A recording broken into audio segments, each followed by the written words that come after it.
Yo, respect. Lidza Empire, one more time, I say. Clippers. Atikuti man. Ikitanga kuimba, ndainzike tenireza. Shikutediona na japreza. Kunzama mwenye kuzengeza, ndaisumudza mureza. Takuda kurova ngoma kuchange awilo, anoda kutimisa wacho ndianiko. Takuda kunzika kuredhiyo, chakakosha kurira upenziyo.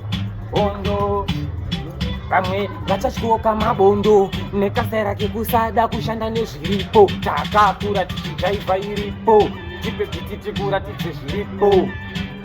Really especially Alison mapodoro nefullest musandienzanisa navo ngoma dzavo vakaisa pabhakosi asapana akatenga vavakaita losi handiti vaitozviona semabhosi vachipota ridhima after 5 years bhakosi havana tipa vari kungomanikidzira mafotokopi edu ndeve kungofananidzira tibvire ipo ibvai munzira nasawasawa tipinde timbovaridzira so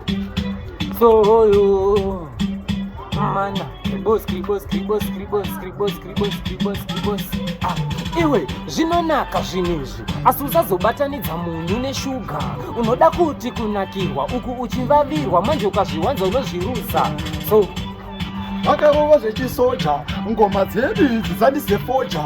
Timanlendrodi sati maloja, ngoma ndinorova toro handaimbodhoja. Mandiona ndini kamadzibaba, saka ngoti nandiyo yamadzibaba. So ndinenge ndakananganisa waiti, alright ndichipedza masikati naiti ndopedza. Kunge Sauro wakutara chamba kunge wiza chara obva wati ndaramba tuyatumpira ndijana chasiginari vandisera. Ndini ruso chavamwe vese ibhorongondo, vanokuvara vaya vane midzi dzepondopondo.